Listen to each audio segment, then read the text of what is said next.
ನಿಮ್ಮ ದಿನದ ಆರಂಭದಲ್ಲಿ ಒಂದು ಕಪ್ ಚಹಾ ಇಲ್ಲದೆ ಇದ್ದರೆ ಹೇಗಿರುತ್ತಿತ್ತು ಅಂತ ಯೋಚಿಸಿದ್ದೀರಾ?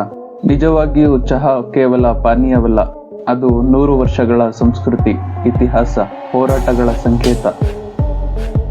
ಸುಮಾರು 4500 ವರ್ಷಗಳ ಹಿಂದೆ ಚೀನಾದ ಶೆನಾಂಗ್ ಎಂಬ ಅರಸನ ಕಾಲದಲ್ಲಿ ಒಂದು ಕಥೆ ಇದೆ.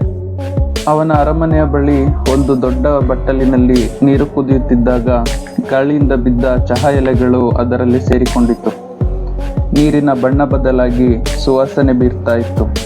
ಶೆನಾಂಗ್ ಅದನ್ನು ಕುಡಿಯುವುದರಿಂದ ತಾನು ತಾಜಾ ಅನುಭವ ಪಡೆಯುವುದನ್ನು ಅನುಭವಿಸಿದ ಮತ್ತು ಇದನ್ನು ಆರೋಗ್ಯಕರ ಪಾನೀಯ ಎಂದು ಭಾವಿಸಿದ. ಅದೇ ಚಹಾದ ಮೊದಲ ಮೂಲ.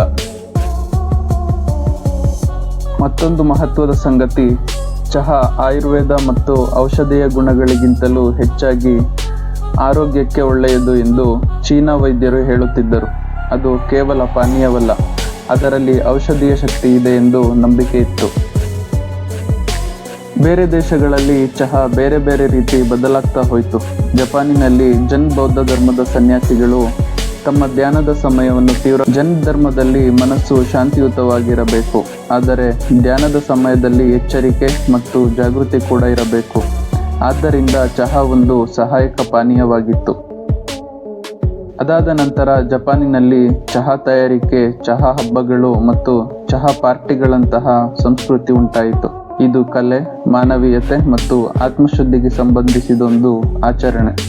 ಇನ್ನು 19ನೇ ಶತಮಾನದಲ್ಲಿ ಬ್ರಿಟಿಷರು ಚೀನಾದ ಚಹಾ ಆಮದು ಮಾಡಿದಷ್ಟೇ ಭಾರತದಲ್ಲೂ ಚಹಾ ತೋಟಗಳನ್ನು ಬೆಳೆಸಲು ಮುಂದಾದರು. ಅಸ್ಸಾಂ, ಡಾರ್ಜಿಲಿಂಗ್, ನೀಲಗಿರಿ ಪ್ರದೇಶಗಳಲ್ಲಿ ಅವರು.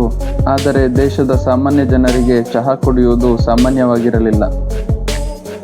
ಸ್ವಾತಂತ್ರ್ಯ ಹೋರಾಟ ಆರಂಭವಾದಾಗ ಜನರಲ್ಲಿ ಬ್ರಿಟಿಷರ ವಸ್ತುಗಳ ವಿರುದ್ಧ ಜಾಗೃತಿ ಮೂಡಿತು. ಅದರ ಭಾಗವಾಗಿ ಬ್ರಿಟಿಷರ ಚಹಾ ಕುಡಿಯುವುದಿಲ್ಲ ಎಂಬ ಸ್ವದೇಶಿ ಚಳುವಳಿ ಹುಟ್ಟಿತು. ಜನರು ಬ್ರಿಟಿಷರ ಚಹಾ ಉತ್ಪನ್ನಗಳನ್ನು ತ್ಯಜಿಸಿ ಸ್ಥಳೀಯ ವಸ್ತುಗಳನ್ನು ಬೆಂಬಲಿಸುವ ಪ್ರಯತ್ನ ಮಾಡಿದ್ದರು.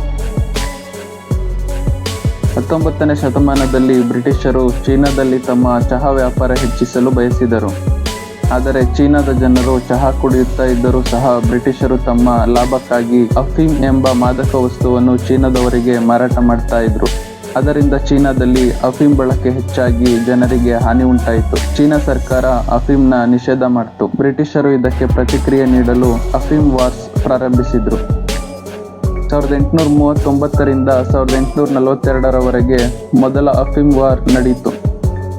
ಈ ಯುದ್ಧದಲ್ಲಿ ಬ್ರಿಟಿಷರು ಚೀನಾದ ಕೆಲವು ಪ್ರಮುಖ ಬಂದರುಗಳನ್ನು ಕಬಳಿಸಿಕೊಂಡ್ರು. ಹಾಗೆ ವ್ಯಾಪಾರದ ನಿಯಮಗಳನ್ನು ಸಹ ತಮ್ಮ ಹಿತಾಸಕ್ತಿಗೆ ತಕ್ಕಂತೆ ಬದಲಿಸಿಕೊಂಡ್ರು.